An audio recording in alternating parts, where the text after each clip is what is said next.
The story begins with an exhausted guy calling out to his friends, asking if this dungeon they were trying to conquer wasn't way too difficult.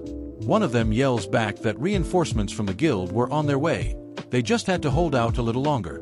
But deep down, everyone knew, at this rate, they were all going to die. Suddenly, a man appears holding a book and tells everyone to step back. They all turn to see who it is, and then a rain of spears comes crashing down on the monster. The guy with a phone stuck to his forehead, whom no one had noticed until now, exclaims, "It's really him, man!" and asks the streamer if the viewers can see the legendary Hunter of Hunters. Yes, Shinbake was right there, standing in front of them. Someone watching the live stream on their phone wonders what this Hunter of Hunters talk is about. It didn't make sense. The guy didn't even go to his own son's graduation. And it's easy to tell, that kid swearing in the background is probably his son. A friend comes over and asks why he's alone, and Cyan, a bit awkward, says the others were busy. The guys ask for a photo, and he helps out, all while thinking how it's always like this. His father never has time for him. When he gets home, he finds his mother exhausted. She's been taking care of his sister, who's been in a coma for 12 years, moving her legs to keep the muscles active, still hoping she might wake up someday. Cyan asks why she didn't go to the graduation, and she replies that he already knows why. Angry, he yells, begging for peace and asking why not. It was just one day, he needed that. It felt like everyone only cared about his sister. Then, someone appears behind him and tells him he was yelling too much. He turns around. It's his father, the legendary Shinbake, the Hunter of Hunters. Cyan even tries to ask how he got there so quickly, but his father just says that he told him not to yell in the house. Cyan tries to force a smile, and his father asks where he's going. When the boy answers that he's going to the training hall, his father repeats what he said 1,000 times. With the talent he has, it's impossible to become a hunter. It would be better to give up right away. Obviously, this only motivates Cyan to train even more. Truda, the trainer, comments that that day he was more intense than ever. The two face each other shoulder to shoulder, until the trainer tries a blow and Cyan has to retreat.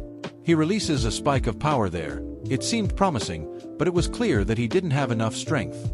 The attack goes towards Juong and starts to wrap around the sword. But in a second, Juong destroys everything. Poor Cyan didn't even understand what had happened and was already on the ground. Juong still scoffs, saying that maybe it would have worked if those chains weren't so weak.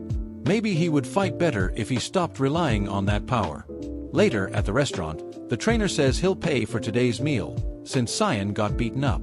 But he replies that there's no point in trying to pay for anything if he's broke too. All he wanted was to keep training. Juong asks why he insists so much. The test for the Hunter Academy is over, now all he has to do is wait for the results. But Cyan shouts, "No!"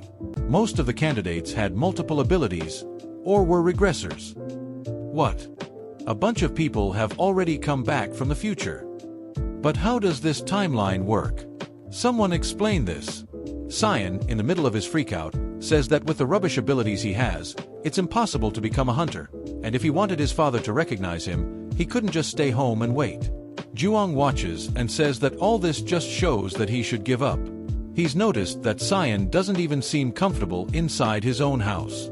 If he keeps going like this, he won't even have anywhere to go back to when life gets tough outside. Outside, in the rain, a reporter announces, "It's been 100 years since the monsters appeared." Decades have passed since those disgusting creatures started disguising themselves as humans. They say they're returners, that they belong to this world, but that's just idle talk to fool everyone. They need to understand once and for all, this place isn't their home. It would be better if all those weirdos went back to the hell they came from. While this guy was giving his impassioned speech, Sunan was standing there, his cell phone ringing. It was the message with the result of the test to enter the Hunter Academy. And, as no one was surprised, the idiot hadn't passed. Everyone looks at him when he starts shouting, saying that this place where he lives has been hell for a long time. 10 seconds later, he's there, like a loser, standing in the rain, lying on the ground, with his cell phone ringing. It was his mother calling. He answers it awkwardly, asking what was wrong. In the next scene, he's arriving home, scared. The doctor says it's unbelievable to see someone who's been in a coma for 12 years wake up in a reasonable state. The mother, crying, turns to her other son and tells him to greet his sister. And of course, this sister who spent 12 years in a coma will probably wake up with the most absurd and broken power in the world, and this will make our protagonist even more frustrated. Sometime later, the mother comments that her sister is feeling anxious, so they'll need to be around her a lot so she can start adapting to her new reality.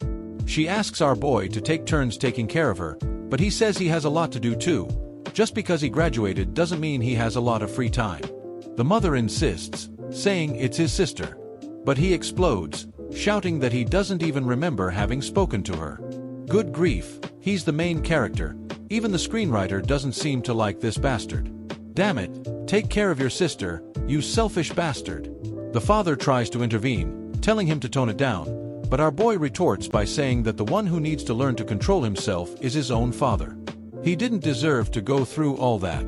The sister, frightened, says she doesn't like that fight, and starts to cry. The mother goes to console her, and the boy stands there like an idiot, after spouting a bunch of nonsense. After that, he spends at least 3 full days in the hospital with his sister. He understood that his mother wanted them to get closer, but you could tell, by the way his sister looked at him out of the corner of her eye, that our boy wasn't that willing. Outside, there he was, training with those same worn-out chains. The poor guy, at least, didn't stop training, still determined, even though he knew that training probably wouldn't make any difference. Until one day, he goes into the room, and the bed is empty. Outside, his sister is sitting on a bench when he comes in and calls for her. He gets scared and screams. He asks what she's doing there and says that she can't just disappear like that. His sister, her name is Son, looks a little embarrassed, apologizes and says that she was feeling suffocated in there. She asks if she can at least stay outside for a while. He seems a little uncomfortable, but says that it's okay. So they both sit on the bench. He's playing with his cell phone. Suddenly, Son asks if he hates her. He gets confused and asks why she's saying that. She replies that he seems a little scary now, more like their father, and that he was cuter before. Our boy explains that the last time they talked, he was 5 years old. He doesn't even remember what he was like back then. Son replies that she doesn't remember much either. Her father and mother are older, her brothers have changed completely, and she hasn't even been able to go back to school. For some reason, she felt alone in this world. This hits our boy in the heart. Because deep down, he also feels alone. But he tries to hide it and says, "What nonsense is this? She has him, she has her mother, she has her father. How come she's alone? Besides, she can make new friends. Just because she hasn't gone back to school yet doesn't mean she'll be alone forever." And this makes the boy realize something. Entering the Hunter Academy wasn't the only way to become a hunter. Durian, his trainer, never went to the academy, and yet he became someone strong. It was too early to give up. Son thanks him and says they better go back. But then he asks, how did she get down there? There was no wheelchair, and her muscles must have been completely atrophied. But, guys, the girl was floating. Dude, deposit $1 million in my account right now. That was obvious and yet shocking. He asks what's going on. And she says that the whole time she was asleep, she was actually living in the fairy kingdom. Sunan stands there, open-mouthed, remembering that reporter who said that those people who came back from another world were demons in disguise. And also his father, who kept saying that with the talent he had, he would never become a hunter. Seeing his sister there, floating calmly, with a magical glow around her, the boy was shocked. Then we went into a flashback, to understand if this brat was already powerful in the past too. The mother had gone to school, and there were the 2 kids, all covered in dirt, complaining and saying that the next day they would play even more and return home the same way. However, tomorrow is unknown territory for anyone. Back home, they took a shower, had dinner and went to sleep. Son lay down, thinking about what he would do the next day. But it was at that moment that a strange blue fairy appeared and said that she had been chosen to go to their world, and asked if Son would be interested in saving that place. After that, Son spent about 6 months in that other world. But when he returned, he discovered that, in his own world, 12 years had passed. Now, in the hospital, a man says he is sure that his daughter is a returnee. The bracelet on her arm is probably an awakened ability. But it didn't work on someone who brought powers from another world. The man then asks Son to tell him about the place she went to. She only answers that the fairy explained what she could and couldn't do, how to use magic, the knowledge needed to survive, and also how to face the queen. The man gets a little confused and asks her to talk about this queen. Son says that this queen was a bad person in that world, and that there was a deal. If she could defeat her, she could return home. He asks if she managed to return after killing the queen, and Son shouts, "No." She resolved the conflict through dialogue. And she also didn't learn any dangerous magic. But the man says that none of that matters. The powers of the returned are always dangerous. After all, they gain enough strength to save another world. That alone was enough for him to be sure that the power Son brought surpassed even that of an S-rank hunter.